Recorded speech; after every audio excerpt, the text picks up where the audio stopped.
Hello दोस्तों, स्वागत है आप सभी का जीआर क्लासेस में। मेरा नाम है रवि। तो चलिए आज के वीडियो को शुरू करते हैं और आशा करता हूँ आप सभी की तैयारी बहुत अच्छी चल रही होगी, अच्छी तरीके से आप तैयारी कर रहे होंगे। आज हम बात करेंगे विश्व भूगोल की। विश्व भूगोल में हम एक सीरीज चला रहे हैं जिसमें हमने बहुत सारी चीज़ें कर ली हैं। लास्ट क्लास हमने पर्वतों के बारे में देखी थी और पर्वतों से महत्वपूर्ण क्वेश्चन जितने भी हैं वो जो बनने वाले क्वेश्चन हैं वो हमने डिस्कस किए थे। आज हम बात करेंगे पठार की। अगर आपने अभी तक सारी वीडियोस नहीं देखी है वर्ल्ड ज्योग्राफी की, उसको आप देख लें, वहाँ से आपके एग्ज़ाम में ज़रूर फ़ायदा मिलेगा। ये वीडियो आपके आने वाले किसी भी एग्ज़ाम के लिए इम्पोर्टेंट होगी और यहाँ से क्वेश्चन अवश्य पूछे जाते हैं, हमेशा पूछे जाते हैं, अभी आने वाले एग्ज़ाम में भी पूछे जाएंगे। अगर आप चैनल पर नए हैं तो चैनल को सब्सक्राइब और बेल आइकन को प्रेस कर लेना और वीडियो को ज़्यादा से ज़्यादा शेयर करना। तो चलिए आज की वीडियो को हम करते हैं शुरू। आज की वीडियो रहेगी वर्ल्ड ज्योग्राफी में, विश्व के भूगोल में पठार।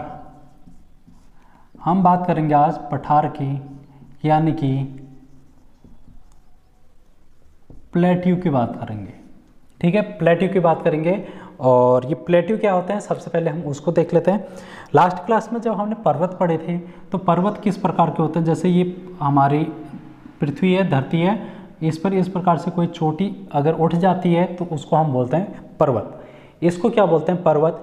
इसमें क्या है, ये नुकीली चोटी है। ये क्या है, इसकी नुकीली चोटी है। लेकिन अगर ये नुकीली चोटी ना होते हुए इस प्रकार से हो, अगर ये इस प्रकार से सपाट हो, ये देखो ये एक सपाट रूप में उठ गया है कोई, अगर पृथ्वी का भूखंड, इसका जो शिखर है वो क्या है, सपाट है।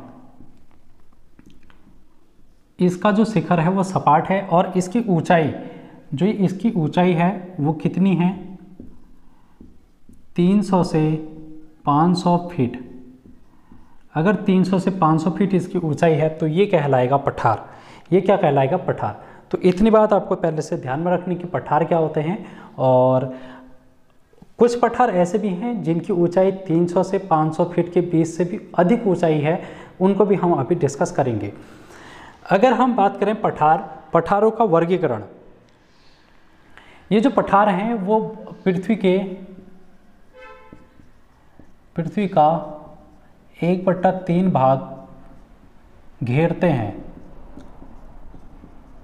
यानी कि पृथ्वी के 1/3 भाग पर इनका क्या है, विस्तार है, ये हम कह सकते हैं। और वर्गीकरण, अब हम चलते हैं वर्गीकरण। पठारों का अगर वर्गीकरण करें तो उत्पत्ति के आधार पर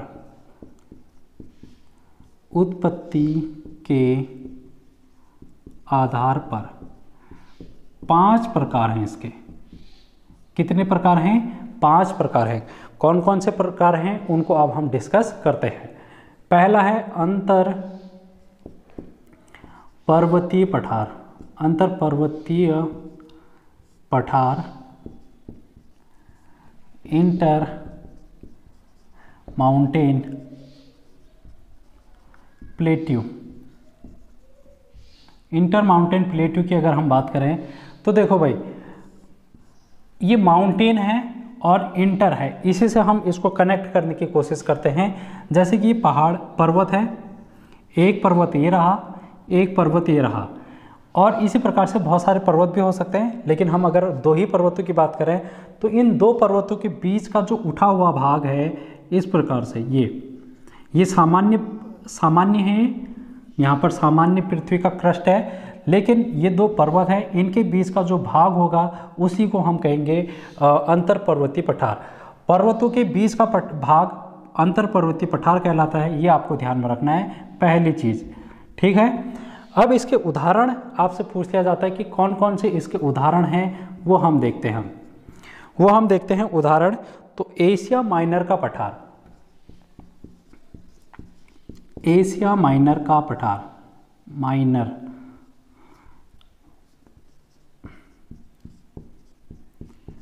ये कहाँ पर है, ये आपसे क्वेश्चन पूछ लिया जाता है कि एशिया माइनर का पठार कहाँ पर है, तो ये है तुर्की में। ये कहाँ पर है, तुर्की में है। और दूसरा उदाहरण हम देखते हैं, ये तो पहला उदाहरण है। दूसरा उदाहरण है कोलंबिया का पठार, कोलंबिया का पठार। और तीसरा उदाहरण है मैक्सिको का पठार। और ये दोनों ही कहाँ पर हैं, ये है यूएसए में। ये कहाँ पर स्थित हैं, यूएसए में, कोलंबिया और मैक्सिको। चौथा है जो कि महत्वपूर्ण है आपके लिए एग्जाम के लिए, तिब्बत का पठार। तिब्बत का पठार ये कहाँ पर है, ये एशिया में है। एशिया में कहाँ पर है अभी हम देखते हैं। जैसे ये भारत है और भारत में ये हिमालय की पर्वत चोटियाँ हैं, ये हिमालय की पर्वत चोटी हो गई। हिमालय की पर्वत चोटी के उत्तर में मतलब इस ओर चीन की तरफ एक पर्वत और है, इसको बोलते हैं हम हिमालय पर्वत। ये हो गया हिमालय पर्वत। और जो ये चीन में है इसको बोलते हैं कुनलुन पर्वत। ये बातें हमने पहले भी डिस्कस कर रखी हैं। इनके बीच का जो ये वाला भाग, उठा हुआ भाग है, इसी को हम बोलते हैं तिब्बत का पठार। इसी को बोलते हैं हम तिब्बत का पठार। तो इन दोनों के बीच का जो भाग है उसको तिब्बत का पठार बोला जाता है। इसी तिब्बत के पठार को एशिया की छत बोला जाता है। एशिया की छत या फिर विश्व की छत, विश्व की छत या फिर एशिया की छत इसको कहा जाता है। यहाँ से आपको ये ध्यान में रखना है। इसकी जो ऊंचाई है वो 5000 मीटर की ऊंचाई है। 5000 मीटर ये क्या है, ऊंचा है तिब्बत का पठार। अब हम चलते हैं नेक्स्ट पर। ये था अंतरपर्वतीय पठार। आई होप आपको ये समझ में आया होगा और यहाँ से जो क्वेश्चन बनेंगे आप कर ले जाएंगे। मैं ऐसी उम्मीद करता हूँ आप लोगों से। आप नोट्स कर रहे होंगे नोट कॉपी में, और जब रिवीजन करोगे आप एग्ज़ाम के से पहले तो आपको ये याद हो जाएंगे। दूसरा देखो भाई, दूसरा है गिरिपद पठार। गिरिपद पठार इसको इंग्लिश में बोला जाता है PIED, पेड माउंट प्लेट्यू।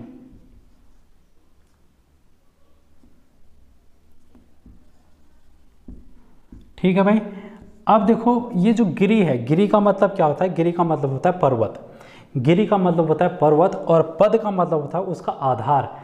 यानी कि पर्वत के आधार के वहाँ पर जो पठार होंगे, जैसे ये पर्वत है, ये पर्वत हो गया, इसका ये आधार हो गया, इसका ये आधार है। यहाँ पर अगर कोई मैदान है, यहाँ पर मैदान है एक, और फिर यहीं पर समुद्र भी है। ये हो गया मैदान और ये हो गया समुद्र यहाँ। तो गिरिपद यानी कि ये पर्वत के आधार पर जो उठा हुआ भाग होगा, जो इस प्रकार से उठा हुआ भाग होगा, उसी को हम बोलते हैं गिरिपद पठार। ये क्या है हमारा गिरिपद पठार। अब आपको समझ में आ गया होगा, पर्वत के आधार पर मैदान और समुद्र के किनारे जो उठे हुए भाग होते हैं उन्हीं को हम बोलते हैं गिरिपद पठार। इनके एक ओर तो होता है मैदान या फिर समुद्र और दूसरी ओर होता है पर्वत। ये आपको थोड़ा सा समझ में आया होगा। जैसे कि उदाहरण अगर हम बात करें, उदाहरण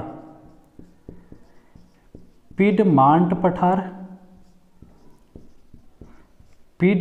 पठार पहला उदाहरण। दूसरा उदाहरण आपके पास रहेगा, उसका नाम है पैटागोनिया का पठार।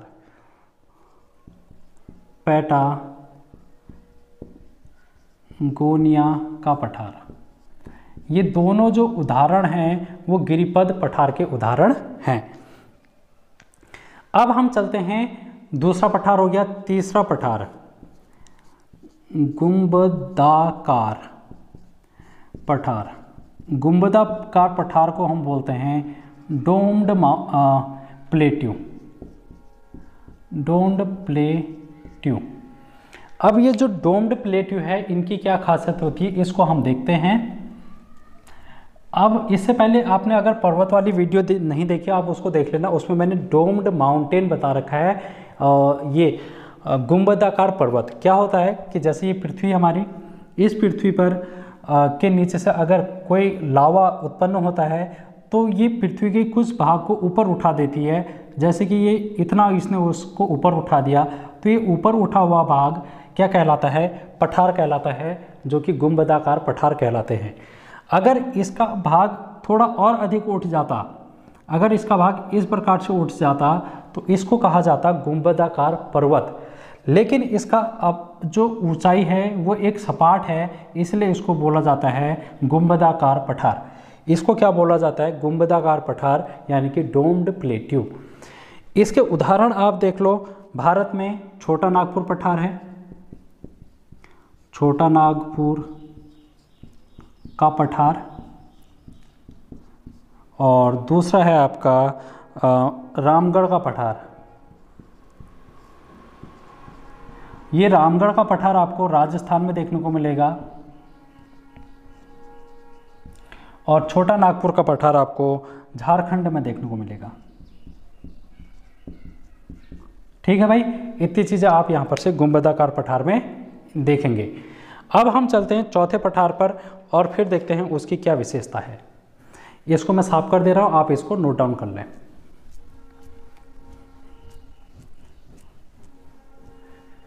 चौथा है महाद्वीपीय पठार। कौन सा है? महाद्वीपीय पठार।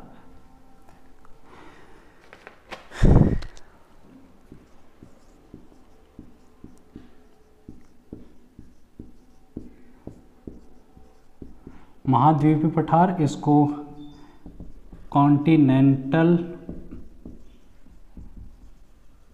प्लेट्यू बोला जाता है। जो पठार सागर और मैदानों के बीच में होते हैं, उनके तटों पर होते हैं, सागर या फिर मैदान के तटों पर जो अवस्थित होते हैं, उन्हीं को बोला जाता है महाद्वीपीय पठार।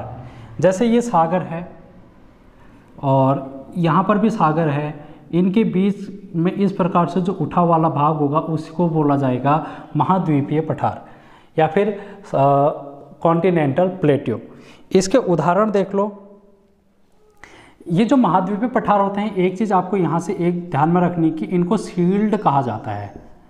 इसका जो अन्य नाम है उनको सील्ड कहा जाता है। ये आपसे महत्वपूर्ण क्वेश्चन पूछा गया है बहुत सारे एग्जाम में कि जो महाद्वीपीय सील्ड है वो किस पठार को कहा जाता है। तो महाद्वीपीय पठार को सील्ड भी कहा जाता है। इनके उदाहरण अगर हम देखें, उदाहरण तो साइबेरिया सील्ड, साइबेरिया सील्ड इसका उदाहरण हो गया। और अन्य उदाहरण में देखो भाई, रांची का पठार, रांची का पठार और दक्षिण भारत का पठार। ये दोनों ही क्या उदाहरण हैं? ये उदाहरण हैं महाद्वीपीय पठार के। दो हैं, ये भारत में हैं। ठीक है भाई, ये भारत में है, ये आपको ध्यान में रखना है। अब हम चलते हैं अंतिम पठार जो कि है ज्वालामुखी पठार। अंतिम पठार है ज्वालामुखी पठार, उसको हम देखते हैं। ज्वालामुखी पठार, वॉल्केनो प्लेट्यू। पांचवा अंतिम है ज्वालामुखी पठार और वॉल्केनो प्लेट्यू। अब देखो, जैसे ये पृथ्वी है, इस पृथ्वी पर नीचे से ज्वालामुखी उत्पन्न हुआ। अब ज्वालामुखी उत्पन्न होगा तो ये पृथ्वी के ऊपर भी जाएगा और पृथ्वी के ऊपर ये इस प्रकार से अगर फैल जाता है, ये इस प्रकार से फैल जाता है और फैलने के बाद ठंडा हो जाएगा और ठंडा होने के बाद एक इस प्रकार की संरचना बनेगी जिनको हम बोलते हैं ज्वालामुखी पठार। हमने इससे पहले वाली वीडियो में पढ़ा था ज्वालामुखी पर्वत। ज्वालामुखी पर्वत में क्या होगा, इसका जो शिखर होगा वो इस प्रकार से एक तिकोना होगा, यानी कि एक शिखर टाइप का होगा, लेकिन इसका जो ऊपरी हिस्सा है, इसका जो शिखर है वो क्या है, सपाट है। तो यही आपको ध्यान में रखना है कि जो पठार है इनके जो शीर्ष भाग है वो क्या है, सपाट है।